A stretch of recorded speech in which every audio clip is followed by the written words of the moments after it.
ब्रह्म श्रद्धेय प्रातः स्मरणीय अर्चनीय वंदनीय अनंत भूषित श्रोते ब्रह्मनिष्ठ सदगुरुदेव भगवान के चरण कमलों में कोटि कोटि साष्टांग दंडवत प्रणाम करते हुए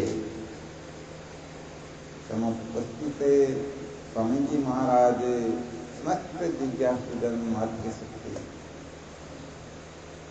देखो, अभी हम श्रवण कर रहे थे, आत्मज्ञान के बिना दुख नाश का उपायांतर कोई है ही नहीं। अर्थात ये जीवन में जितना भी झगड़ा झमेला होता है, अशांति होती है, दुख होता है, ये रोना जो होता है, जन्म मृत्यु के चक्कर में जो भटकना होता है, इस सब के मूल में है अपने स्वरूप का ज्ञान। अर्थात हम अपने आप को नहीं जानते हैं, और जब हम अपने आप को नहीं जानते हैं तो हम है तो शहंशाह के शहंशाह, परंतु हम अपने आप को क्या समझ बैठे हैं? गड़बड़ हो जाएगी ना। हम अपने आप को नहीं जान रहे, इससे बड़ी गड़बड़ संसार में है ही नहीं।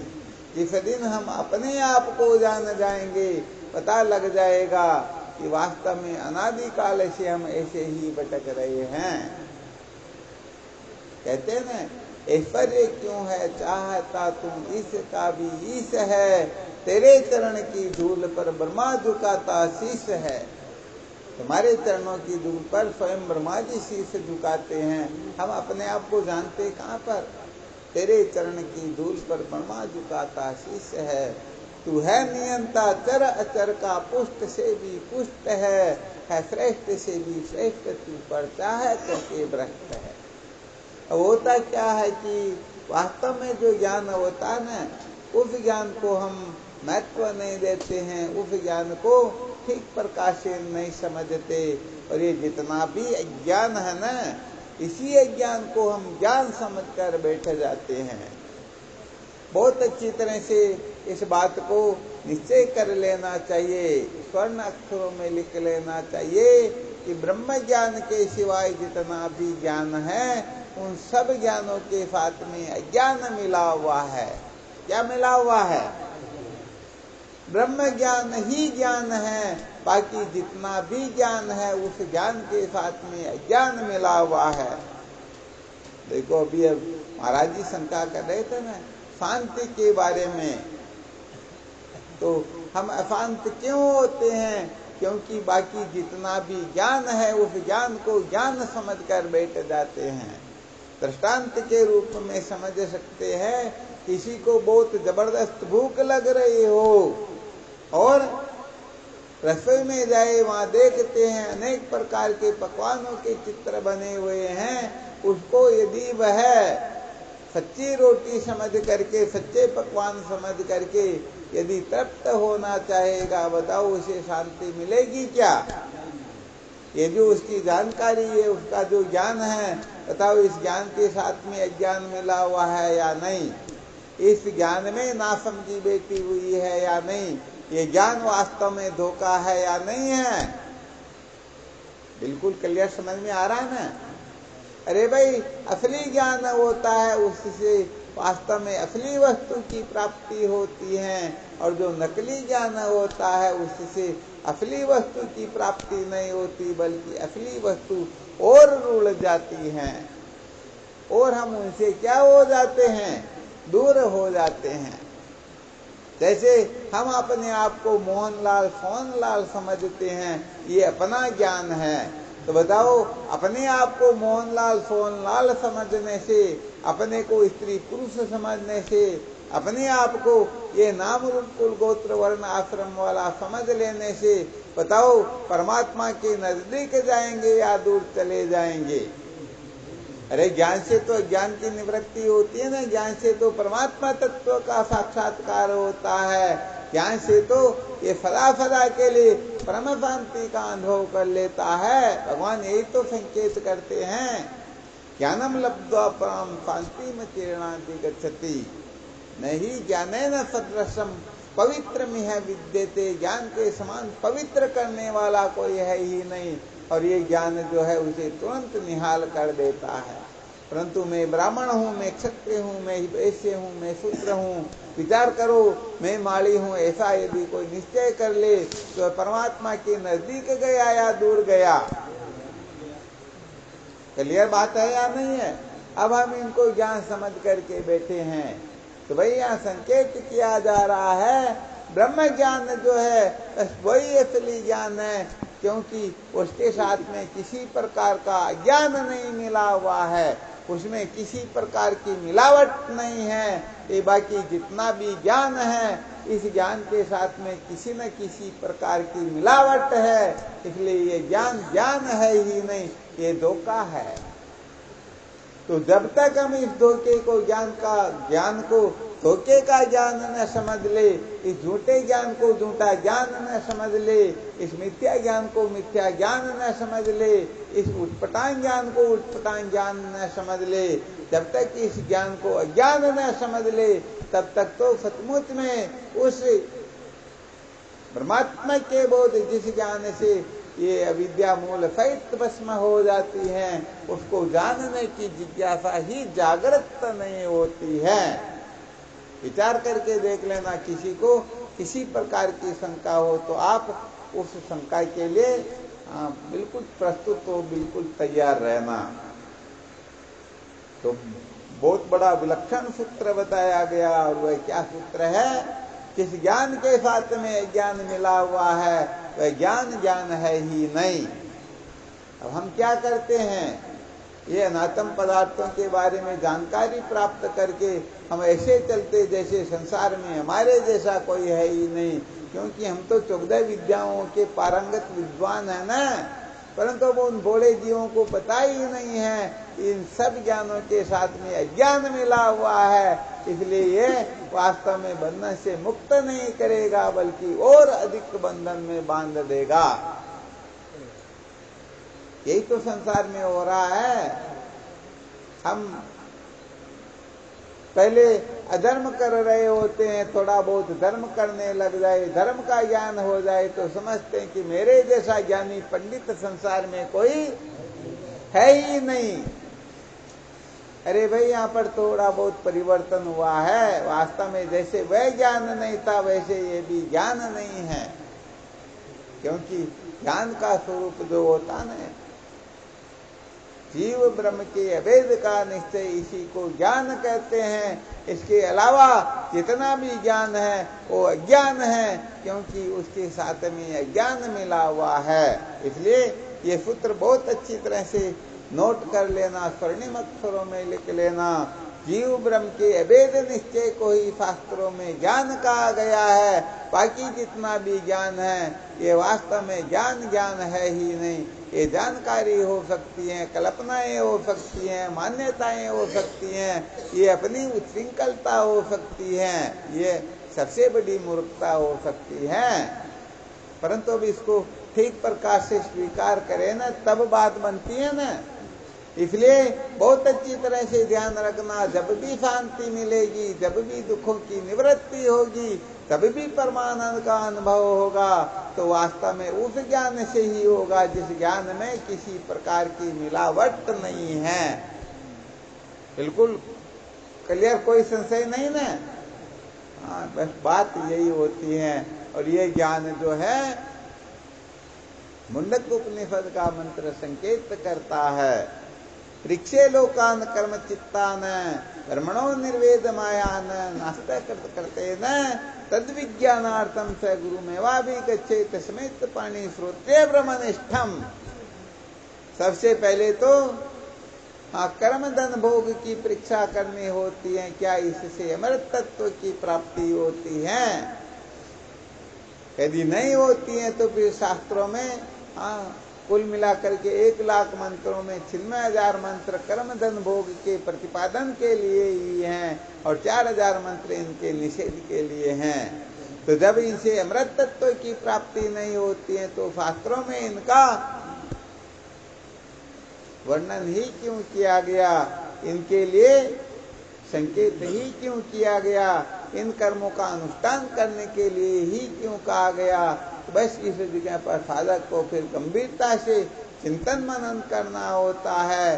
कर्मों की ओर प्रवृत्त हो करके हम क्या कर सकते हैं और कर्मों से निवृत्त हो करके हम वास्तव में किस तत्व को प्राप्त कर सकते हैं, ये समझ आवश्यक है या नहीं है।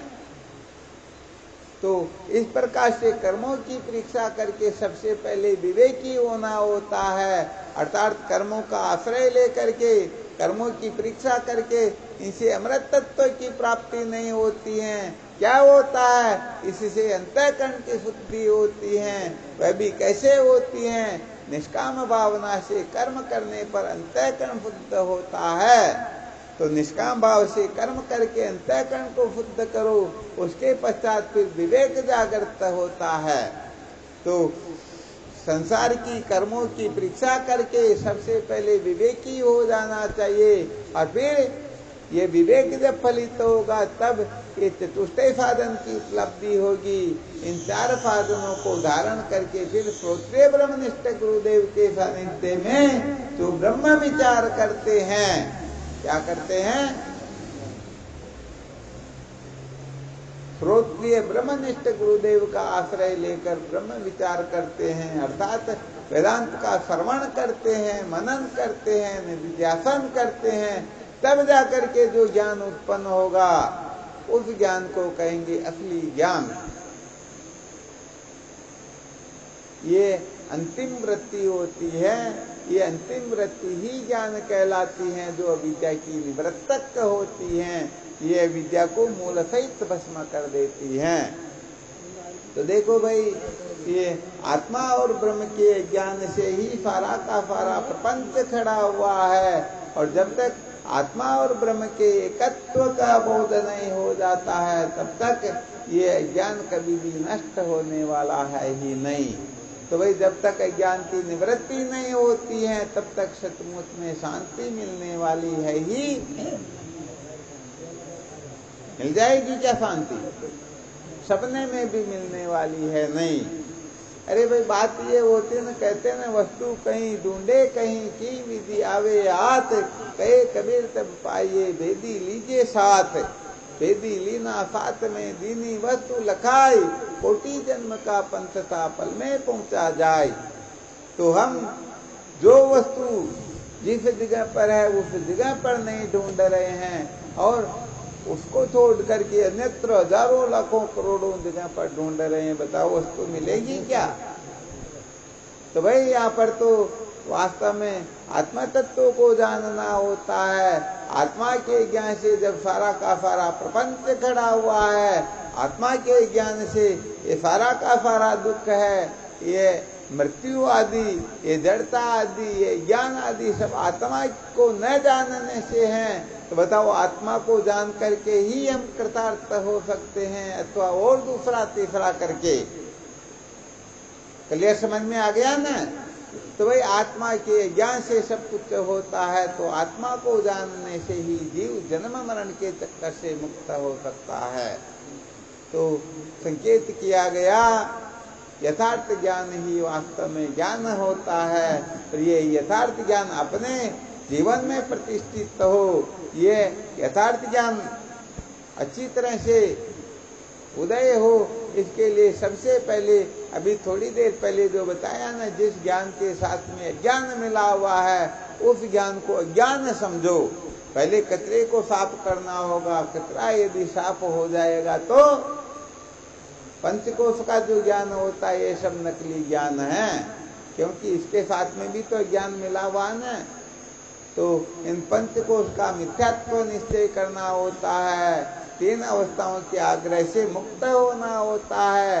ये 3 शरीर मैं नहीं, मेरे नहीं, सत्य नहीं, ऐसा समझना होता है। कर्म धन भोग से विरक्त होकर के चतुष्टय साधन संपन्न होकर फिर ब्रह्म विचार करना होता है, तब जाकर के साधक सचमुच में सच्ची शांति को प्राप्त होता है। अर्थात ऐसी शांति को प्राप्त होता है जो उदार नहीं है, आज जो किसी के बदले में ली हुई नहीं है, हाँ किसी की फिर ये मोहताज नहीं है। किसी ने वो जमानत दे दी और कुछ समय के लिए दे दी, जैसे जेल में पैरोल से छुट्टी दे देते ना कुछ समय के लिए, तो छुट्टा हुआ थोड़ी ही है, कभी भी पुलिस आकर के उसको गिरफ्तार कर सकती है। इसलिए असली ज्ञान ही वास्तव में सच्ची शांति है। ज्ञान से शांति नहीं मिलती। अरे ज्ञान ही वास्तव में शांति स्वरूप है, वही शांत स्वरूप है, वही सत्य रूप है, वही चित्त रूप है, वही आनंद रूप है, और वही हमारा तुम्हारा सबका वास्तविक स्वरूप है। इसलिए इन समस्त ज्ञानों को, जो ज्ञान हम अनादिकाल से अब तक संजो रखे न, जिसके पीछे पागल हो रखे, जिसको बहुत महत्व दे रखा, जिसको सब कुछ समझ रखा, इसको कतरा समझो, इसको कतरा समझेंगे तो फिर असली ज्ञान की जिज्ञासा जागृत होने लगेगी। वरना हम तो इतना जानते हैं कि सचमुच में श्रुति माता के वचन तो कान में प्रवेश ही नहीं होते, सुनते ही नहीं है, क्योंकि कचरा तो बहुत ज्यादा भरा हुआ है। पहले यदि पात्र खाली नहीं तो उसमें वस्तु ली जा सकती है क्या? नहीं ली जा सकती हैं। इसलिए ऐसे सूत्र को हृदयंगम करने के लिए सर्वप्रथम श्रुति प्रमाणिक मत है स्वधर्म निष्ठा तैव आत्मा विशुद्धि रसे विशुद्ध बोधे परमात्मा वेदनम तेनेव संसार समूलनाश।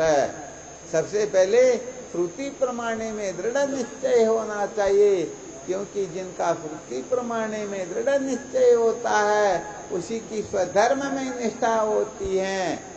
जिसकी स्वधर्म में निष्ठा होती है उसी का अंतःकरण शुद्ध होता है। जिसका अंतःकरण शुद्ध होता है उसी को तत्व का ज्ञान होता है, और जिसको तत्व का ज्ञान होता है वही जन्मरणादिक संसार से मुक्त होता है, वही सच्ची शांति को प्राप्त होता है। क्लियर बिल्कुल? अब इसमें कोई शंका हो तो और देख लो। हाँ, किसी को किसी भी प्रकार की शंका हो ना तो और थोड़ा बहुत विचार कर लेते हैं।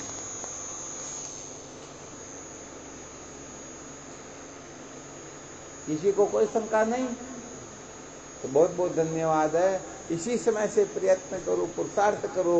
हम जितनी भी जानकारियां प्राप्त करके बैठे नहीं, ये 2 कोटि की इनका कोई महत्व नहीं है। श्रुति माता संत शास्त्र जो संकेत करते बस उसी को गांठ बांधो। ये बाकी तो अनादिकाल से अपने को भटका ही रही है, क्योंकि ये ज्ञान वास्तव में ज्ञान है ही नहीं। देखो, एक तो होने वाला ज्ञान होता है, एक बनने वाला होता है, उत्पन्न होने वाला, और एक स्वरूपभूत ज्ञान होता है जो ज्ञान न बनता है न बिगड़ता है, जिसका उदय अस्त नहीं होता है, वही असली ज्ञान होता है। बाकी ये जो देख देख के ज्ञान होता है ना, अब की बार खेती की गड़बड़ ये हुई इसलिए अनाज कम उत्पन्न हुआ, आगे के टाइम में आप उसका सुधार कर लोगे तो ज्ञान हो गया ना। परंतु इस ज्ञान से जीव जन्म मरण के चक्कर से मुक्त नहीं होता। इसे हम पेट तो भर सकते हैं परंतु विद्या की निवृत्ति नहीं होती है। इसलिए व्यवहारिक ज्ञान अलग होता है, तत्व ज्ञान अलग होता है। ये तत्व ज्ञान तो साधन संपन्न जिज्ञासु जब गुरुदेव के सानिध्य में बैठकर ब्रह्म विचार करता है तब ही जागृत होता है, उससे पहले कभी भी जागृत नहीं होता। ये थोड़ा विशेष सूत्र है। इसलिए समस्त साधकों को अपने अंतःकरण की शुद्धि को थोड़ा ध्यान में रखते हुए चतुष्टय साधन संपन्न मनना है। कुल मिलाकर के जीवन में विवेक जागृत हो जाना चाहिए, क्योंकि ये विवेक समस्त साधनों का मूल है। क्या है? अनादिकाल से जो साधन भजन कर रहे हैं ना, यदि विवेक जागृत हो गया तो समझ लेना अनादिकाल के साधन भजन सफल हो गए, और यदि विवेक जागृत हो गया तो समझ जाना निश्चित रूप से तत्व का ज्ञान हो जाएगा। तो विवेक जागृत हो गया तो पहले के साधन फलित हो जाएंगे, और आगे के साधन जो अभी नहीं है वो सबके सब उदय हो जाएंगे। और विवेक जागृत नहीं हुआ तो समझो अभी तक कुछ भी फायदा न तो मिला है न मिलेगा। बिना विवेक के सारे साधन ये बाधित ही रहते हैं, अपना फल दे सकते ही नहीं। इसलिए अच्छी तरह से समझ लेना चाहिए कि अनादिकाल के साधन वजन अभी तक फलित नहीं हुए तो बड़ी शर्म की बात होती है। इसलिए विवेक जागृत होना अत्यंत अत्यंत आवश्यक होता है। विवेक जागृत हो जाएगा तो बाकी सारे के सारे साधन आप नहीं भी चाहोगे तो भी उदय हो जाएंगे, और विवेक जागृत नहीं हुआ तो कोई भी साधन जागृत होने वाला नहीं है। हाँ, तो ये थोड़े विशेष सूत्र हैं। समस्त साधकों को इसके बारे में आप अच्छी तरह से बैठ के मनन निध्यासन करना चाहिए, मंथन करना चाहिए, विचार करना चाहिए। ये विचार करेंगे तभी ये जीवन सार्थक बनेगा।